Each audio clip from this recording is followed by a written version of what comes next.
Welcome to Sumitra's kitchen. இன்றைக்கி நம்ம கிச்சனில் உருளைக்கிழங்கு லெமன் மசியல் எப்படி பண்ணுறதுன்னு பார்க்கலாம்.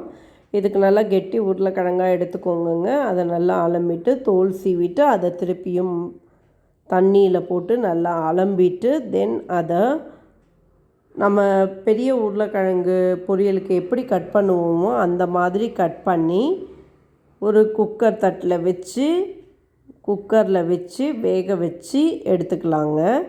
இந்த வேக வச்சு எடுத்ததுக்கப்புறம் இதை நம்ம ஸ்மாஷ் பண்ணணும். இது ஒரு மாதிரி ஃப்ரை பாஜிலேருந்து டிஃப்ரெண்ட்டாக இருக்குங்க. இதை அப்படியே கொஞ்சம் புளிப்பு சுவையோடு அந்த உருளைக்கிழங்கு சேரும்போது ஒரு டிஃப்ரெண்ட் டேஸ்ட் உங்களுக்கு கிடைக்குங்க. இப்போ இதுக்கு தாளிக்க போகிறோம். கடுகு, உளுந்து, கடலைப்பருப்பு, சிகப்பு மிளகாய், பச்சை மிளகாய், கருவேப்பிலை, கொத்தமல்லி, then we have lemon, right. இப்போது அந்த உருளைக்கிழங்கு வெந்து வந்துடுச்சு. அந்த உருளைக்கிழங்கு வெந்து வந்ததை நல்லா ஸ்மாஷ் பண்ணிக்கோங்க. ஒரு ஸ்மாஷர் வச்சு நல்லா ஸ்மாஷ் பண்ணிக்கோங்க. ஸ்மாஷ் பண்ணிவிட்டு அதை தனியாக வச்சுக்கோங்க. அதை ஆறட்டும். இப்போது ஒரு வாணலியில் எண்ணெய் போடுங்கங்க. எண்ணெய் போட்டுட்டு ஃபஸ்ட்டு கடுகு போடலாம். இந்த கடுகு வெடித்த உடனே கடலைப்பருப்பு, உளுத்தம்பருப்பு, சிகப்பு மிளகாய் போடுங்கங்க. நல்லா ஃப்ரை பண்ணுங்கள். இது கொஞ்சம் பாதி ஃப்ரை ஆகும்போது நம்ம அந்த பச்சை மிளகாய், கருவேப்பிலை இருக்க பாருங்கள், அதுவும் போடணும். இது ஃபுல்லாக ஃப்ரை ஆனவொன்னே போட்டிங்கன்னா பச்சை மிளகாயில் இருக்க காரம் இறங்க மாட்டேங்குதுங்க. அதனால் பாதி ஃப்ரை ஆகும்போதே பச்சை மிளகாய் போட்டுட்டு ஃப்ரை பண்ணுங்கள். தென் இது நல்லா ஃப்ரை ஆனவொன்னே கருவேப்பிலையை நல்லா கிள்ளி போட்டு ஃப்ரை பண்ணுங்கள். அப்படி நீங்கள் கருவேப்பிலையை நல்லா கிள்ளி போடும்போது உங்களுக்கு கொஞ்சம் ஒரு நல்ல ஸ்மெல் கிடைக்குதுங்க. மஞ்சப்பொடி போடுங்கங்க, பெருங்காயம் போடுங்க. இதுக்கு நீங்கள் கொஞ்சம் தூக்கலாகவே பெருங்காயம் போடலாங்க. இப்போ நீங்கள் கேஸை சிம்மிலையோ மீடியம் ஃப்ளேம்லேயோ வச்சுக்கோங்க. நம்ம அந்த ஸ்மாஷ் பண்ணி வச்சுருக்கிற உருளைக்கிழங்கு எடுத்து இதில் போட்டுட்டு நல்லா மிக்ஸ் பண்ணுங்கங்க. இப்படி மிக்ஸ் பண்ணும்போது உங்களுக்கு ஏதாவது உருளைக்கிழங்கு ஸ்மாஷ் ஆகாமல் இருந்தால் கூட ஸ்மாஷ் பண்ணி விடலாம்.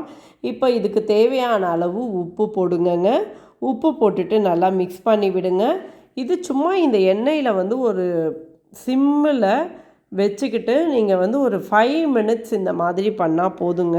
நான் இந்த மாதிரி இந்த உருளைக்கிழங்கை இந்த தாளித்த பொருளோடு நல்லா மிக்ஸ் பண்ணி விட்டுட்டேங்க.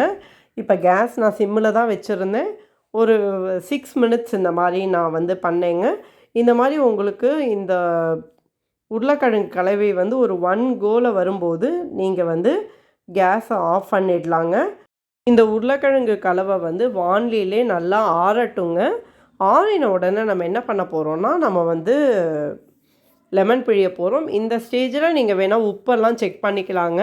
ஸோ இந்த அளவு நான் உருளைக்கிழங்குக்கு நான் 1.5 லெமன் பிழிஞ்சேங்க. தட் இஸ் 3 அரை பிழிஞ்சேங்க.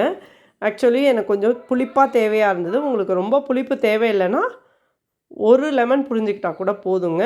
இப்போ மேலே கொத்தமல்லி தழையை தூவிட்டு தென் இதை நல்லா மிக்ஸ் பண்ணி கொடுத்தீங்கன்னா வெரி வெரி டேஸ்டி எலுமிச்சப்பழம் உருளைக்கிழங்கு லெமன் பொட்டேட்டோ மசியல் தயார். இது ரொம்ப டேஸ்ட்டாக இருக்கும். ட்ரை பண்ணுங்கள். Give your feedback. Thank you all.